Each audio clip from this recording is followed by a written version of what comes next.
नमस्कार, बहुत बहुत स्वागत करते हैं क्लिक टुडे के आज के इस वीडियो में। और इस वीडियो में हम बात करने वाले हैं नेशनल स्कॉलरशिप पोर्टल को लेकर के। अभी आप सभी का एप्लीकेशन प्रोसेस स्टार्ट हो चुका है। जैसा कि मैंने आपको बताया था कि जुलाई के मंथ में जितने भी स्कीम्स होने वाले हैं जिसके तहत आप लोगों को स्कॉलरशिप का अमाउंट मिलने वाला है, उसका जो है अभी अनाउंसमेंट कर दिया गया है। सारा इन्फॉर्मेशन आज के इस वीडियो में हम बताएंगे। एलिजिबिलिटी क्राइटेरिया के बारे में वापस से हम बात करने वाले कि आप एलिजिबल है या नहीं इस स्कॉलरशिप के लिए। आप लोगों का लगातार कमेंट आ रहा है कि सर मेरा तो 69% है, 70% है, 75% है, आपने 80% का क्राइटेरिया बोला था, ये हम फुलफिल नहीं कर पा रहे हैं, तो क्या हमें स्कॉलरशिप मिलेगा या नहीं मिलेगा। तो देखिए, सारी जो है कमेंट के रिप्लाई इस वीडियो में हम देने वाले हैं, तो वीडियो में शुरू से लेकर के अंत तक बने रहिएगा। वीडियो को ज्यादा से ज्यादा लाइक करने की कोशिश करिए, जिससे कि जो ये इंफॉर्मेशन है ये सभी तक समय रहते पहुंच पाए। ठीक है, क्योंकि नेशनल स्कॉलरशिप का जो पोर्टल है उसका एप्लीकेशन प्रोसेस 2 से 3 महीना चलता है और उसके बाद बंद कर दिया जाता है, क्योंकि नवंबर से दिसंबर के बीच में लिस्ट निकलता है कि किनको स्कॉलरशिप का अमाउंट मिलेगा और किनको नहीं मिलेगा। जिनको नहीं मिलेगा उनको तो पहली चीज की ऐड नहीं किया जाएगा लिस्ट में, जिनको मिलेगा उनको ऐड कर लिया जाएगा लिस्ट में। और जो अमाउंट पेमेंट करने की प्रोसेस है वो दिसंबर एंड और जनवरी से स्टार्ट कर दी जाती है। ठीक है, अब आपके जो कुछ सवाल है, बेसिक से सवाल है, उस पे हम चलने से पहले कुछ इन्फो आपको बता दें कि आपको अगर ओटीआर वगैरह करना है या इन्फो ज्यादा जानना है तो आप क्या करिए, गूगल पे आइए, सिंपल जो है क्लिक टुडे सर्च करिए या फिर click today dot shop search करिए। जैसे ही सर्च करिएगा उसका जो है ये पहला सर्च रिजल्ट आपके गूगल के सर्च लिस्ट में आएगा खुल करके।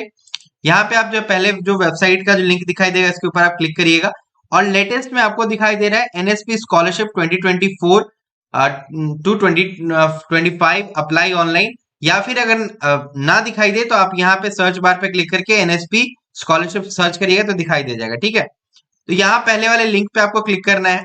क्लिक करने का जो आपको आगे बढ़ना रहेगा, जैसे ही आप आगे बढ़िएगा तो ये जो आपको पुराना थंबनेल जो हमारे वीडियो पे दिखा था वो आपको दिखाई देगा। नीचे जो है सारा इन्फो बताया गया है आपको एनएसपी के बारे में, ऑल दो कि आपको बेनिफिट्स क्या क्या मिलने वाले हैं, एलिजिबिलिटी क्राइटेरिया क्या क्या है, लेकिन हम फिर भी मोटा मोटी आपको जो बताएंगे बोल करके कि क्या क्या एलिजिबिलिटी क्राइटेरियाज है। इंपॉर्टेंट डॉक्यूमेंट कौन कौन से आपको लगने वाले हैं, तो आवेदक का आधार कार्ड यहाँ पे लगने वाला है। शैक्षणिक योग्यता का जो है आपको प्रमाण पत्र लगने वाला है, यानी आपको मार्कशीट वगैरह लगने वाला है। आय प्रमाण पत्र यानी इनकम सर्टिफिकेट, निवास प्रमाण पत्र यानी रेसिडेंशियल सर्टिफिकेट, आयु प्रमाण पत्र ये लग सकता है। इसके एवज में आप जो 10th का मार्कशीट देंगे वो भी आपका आयु प्रमाण पत्र के तौर पे काम आता है, आपको मालूम होना चाहिए। मोबाइल नंबर आपका होना चाहिए और पासपोर्ट साइज फोटो होना चाहिए। अगर दिव्यांग या फिर जो है आपका कोई फिजिकल डिसेबिलिटी है तो उसका सर्टिफिकेट आपको लगेगा, उसका प्रमाण पत्र आपको देना होगा। और कास्ट कैटेगरी का भी सर्टिफिकेट आपका लग सकता है, क्योंकि ये डिपेंड करता है टोटली स्कीम के ऊपर, है ना। इसके तहत जो है आपका स्कॉलरशिप का अमाउंट बनता है, मैंने आपको बताया था। अब चलिए बात करते हैं जो स्टूडेंट्स जनरल कैटेगरी वाले से, क्या वो एलिजिबल है इसमें। तो जी हाँ, जो स्टूडेंट जनरल कैटेगरी से है वो सभी एलिजिबल है इसमें। ठीक है, चाहे लड़के हो चाहे लड़कियां हो। इसके बाद बात करते हैं जो छात्र और छात्राएं ओपन यूनिवर्सिटी से अपना ग्रेजुएशन कर रहे हैं या फिर पीजी कर रहे हैं, तो क्या उनको ये स्कॉलरशिप का राशि मिलेगा। तो देखिए, आपको मैं बता देना चाहता हूँ, जो छात्र और छात्राएं ओपन यूनिवर्सिटी से कर रहे हैं उनको इसका कोई भी लाभ नहीं मिलने वाला है। ये सिर्फ रेगुलर कोर्स वालों के लिए ही है। फुल टाइम कोर्स जो कर रहे होंगे उनको ही ये स्कॉलरशिप मिलता है, पार्ट टाइम वालों को नहीं मिलता है। फिर अब तीसरी चीज के ऊपर हम बात कर ले कि जो स्टूडेंट ड्रॉप आउट है क्या उनको मिलता है, नहीं मिलता है। तो जो स्टूडेंट ड्रॉप आउट हो जाता है उनको नहीं मिलता है। ठीक है, और बताया गया है नेशनल स्कॉलरशिप के तहत कि एक घर में दो अगर बच्चे हैं तो दो ही बच्चों को मिलेगा। अगर मान लीजिए तीसरा कोई बच्चा भी होता है तो उस तीसरे बच्चे को इस स्कॉलरशिप की राशि नहीं मिलेगी, सिर्फ दो को ही मिलेगी। इसके बाद एक और चीज हम बता दें, अगर आप ट्विन चाइल्ड है तो ट्विन को दोनों को ही मिलेगा और साथ में अगर कोई तीसरा है तो उसको भी मिलेगा। ऐसा वाला पॉलिसी जो है बताया गया है, क्योंकि ये नियम कानून है, ये आपको मैं बता देना चाहता हूँ। साथ ही जो ड्रॉप आउट है उनको तो नहीं अप्लाई करना है, मैंने पहले ही बता दिया है। ओटीआर के लिए मैंने आप सभी को बताया था, चाहे आप जनरल हो चाहे आप ओबीसी एससी एसटी से हो, आपको ओटीआर करना है। यहाँ पे जो है क्लिक हियर पे जब आप क्लिक करेंगे तो नेशनल स्कॉलरशिप का जो है ऑफिशियल पोर्टल खुल करके आएगा, ये ओटीआर रजिस्ट्रेशन के लिए आएगा।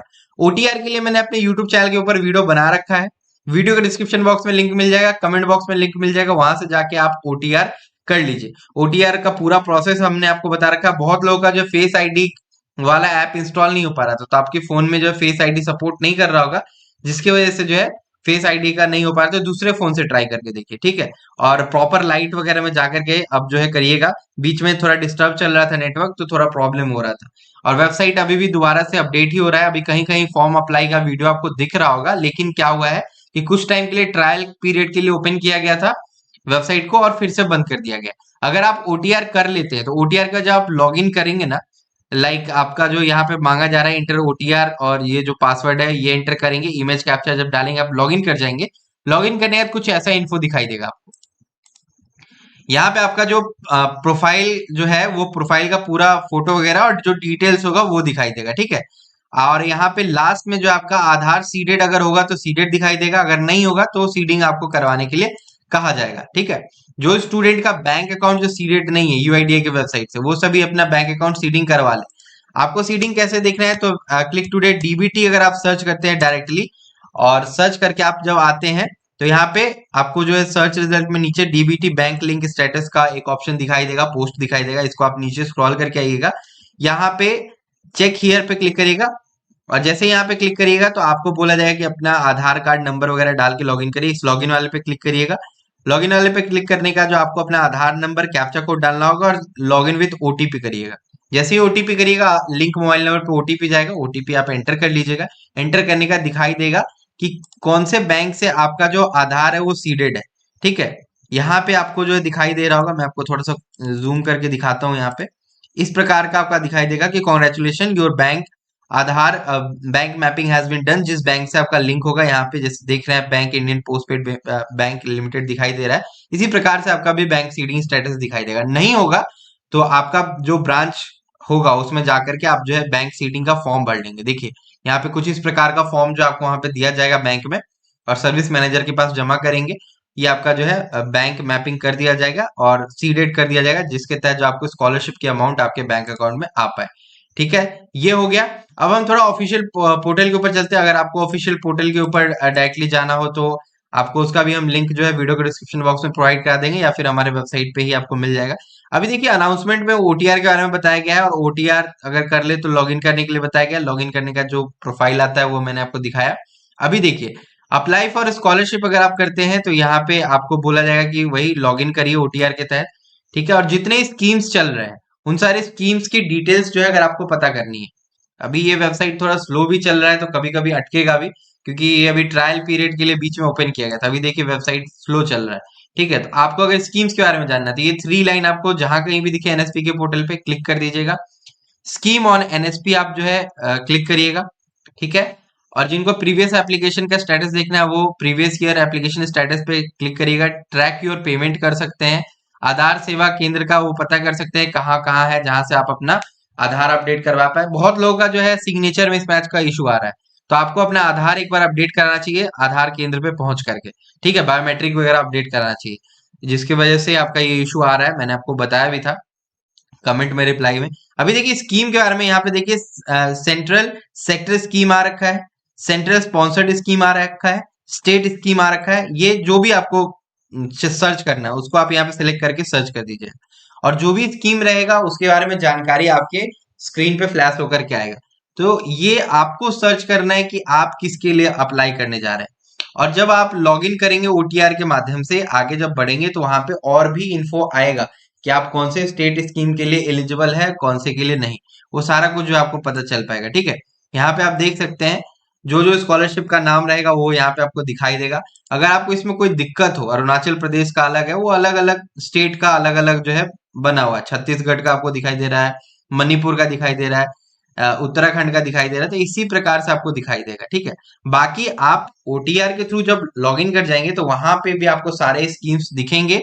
आप जिस रीजन से आते हैं रीजन सेलेक्ट कर लीजिएगा, वहां पे आपको बता दिया जाएगा कि आपके लिए ये वाला स्कॉलरशिप है, आप इसके लिए अप्लाई कर सकते हैं, ठीक है। साथ ही मैंने आपको बताया था कि अगर जो स्टूडेंट है डबल टाइम पीजी कर रहा है तो वो एक ही बार एलिजिबल है, और ड्रॉप आउट अलाउड नहीं है, ये मैंने आपको पहले भी बताया था। बीच सेशन से आप जो है एनएसपी नहीं ले सकते, यानी कि अगर आप नए सेशन में जैसे 2024 में 12th पास किए हैं और 2024 में ग्रेजुएशन में एडमिशन ले रहे हैं तो आप एलिजिबल हैं, ठीक है।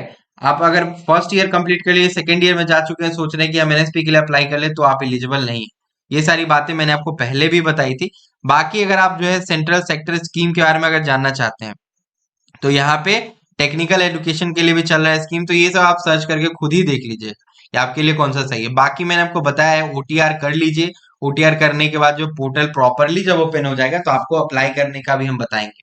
लॉगिन करिएगा, उसके बाद अपना स्टेट, रीजन, कॉलेज, इंस्टीट्यूशन सब सेलेक्ट करिएगा। उसके बाद आपका बता देगा कि ये स्कॉलरशिप आपके लिए बन रखा है, आप इसके लिए एलिजिबल है, ठीक है। वो सारा इन्फो आपको बता जाएगा। साथ ही जो परसेंटेज वाला क्राइटेरिया, बहुत सारी लड़कियां पूछ रही थी कि भैया मेरा तो 70% है, क्या मैं एलिजिबल हूँ? मैंने आपको पहले ही बोला था ओटीआर करके रख लो आप लोग। कुछ ऐसे स्टूडेंट का कमेंट आया, गर्ल्स कैंडिडेट का कमेंट आया कि मेरा तो 74% ही ट्वेल्थ में बना था, स्टिल मैं आज तक जो एनएसपी उठा रही हूँ, अभी मैं पीजी में हूँ। तो वो कैंडिडेट जनरल कैटेगरी भी थी, ये भी मैं आपको बता दूं। और उनका जो पूरा प्रोफाइल था, वो 74% उनका ट्वेल्थ में था। और उसके बाद उन्होंने ग्रेजुएशन में एडमिशन लिया, एनएसपी स्कॉलरशिप उनको मिला। और पीजी तक जो है वो आ चुकी है, तो उनको स्कॉलरशिप की अमाउंट मिल रही है। और पीजी में जो है 15,000 पर मंथ, जैसा कि बताया गया है इनके ऑफिशियली एक पोस्ट में बताया गया था। और अगर आप सर्च करते हैं कि पीजी में एनएसपी का कितना लाभ मिलता है, तो 15,000 पर मंथ दिखाई देगा। यूजी में 10,000 सालाना मिलता है, ये भी आपको वहां पे एक पोस्ट में पूरा दिखाई देगा। ऐसा करते हैं कि हम आपको डायरेक्ट पोस्ट सर्च करके ही दिखा देते हैं, एनएसपी के तहत जो है यूजी पीजी में कितना मिलता है। एनएसपी आपको हम पोर्टल पीजी स्कॉलरशिप हम देख लेते हैं। तो यहाँ पे शायद इन्फो आ जाए। यहाँ पे इन्फो आ तो नहीं रहा, बट हाँ, आप देखोगे कहीं ना कहीं पोस्ट में आपको दिखाई दे जाएगा। मैं थोड़ा सा वीडियो को पॉज करता हूँ, दिखाई देता हूँ आपको। हाँ, तो देखो ये आपको जो है दिखाई दे रहा है, ये 2021 का ही इनका जो है एक जारी किया गया था गाइडलाइन।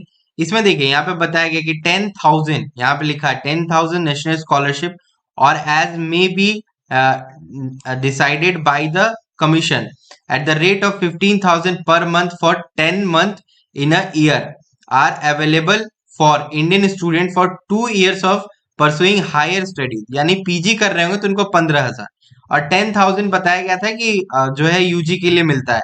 अब ये कमीशन भी तय करती है कि कितना कितना कब कब मिलना चाहिए, ये सारा कुछ बताया जाता है। इसके बारे में मैंने बताया था एक चीज कि नोट में यहाँ पे दिया गया है, the slot reserve for a woman student, ठीक है, will be filled first by single twins.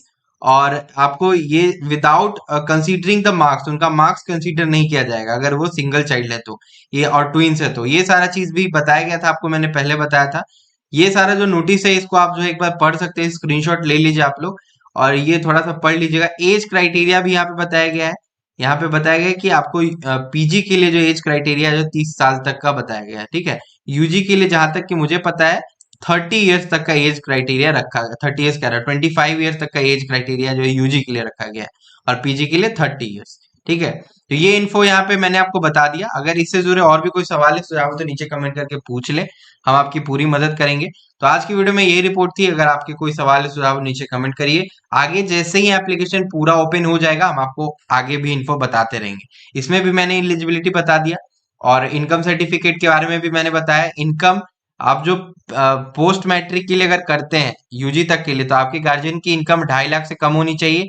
और उसके बाद एक और जो है बताया गया था, इसमें भी कहीं ना कहीं आपको दिख जाएगा कि आपके गार्जियन की इनकम कितनी होनी चाहिए। तो ये चीज आप जो है ध्यान में रखिए कि पोस्ट मैट्रिक के लिए भी शायद 2.5 लाख से कम आपके माता पिता का जो है इनकम होना चाहिए। और ईडब्ल्यूएस सर्टिफिकेट में भी आपको लगाना पड़ सकता है, क्योंकि ईडब्ल्यूएस वाले कैंडिडेट ही एलिजिबल होंगे, ये भी जनरल कास्ट वालों के लिए, ठीक है। एससी एसटी ओबीसी कैटेगरी वालों के लिए इतना मैंडेटरी नहीं है। बाकी इन्फो आगे हम बताएंगे आपको, फॉर्म जब अप्लाई होगा। अभी अप्लाई नहीं हो रहा है, ट्रायल पीरियड के लिए खुला था, अभी फिर से बंद कर दिया गया है। तो तब तक के लिए हम चलते हैं, धन्यवाद। फिर मिलेंगे अगली वीडियो में। वीडियो को लाइक, चैनल को सब्सक्राइब करना ना भूलें।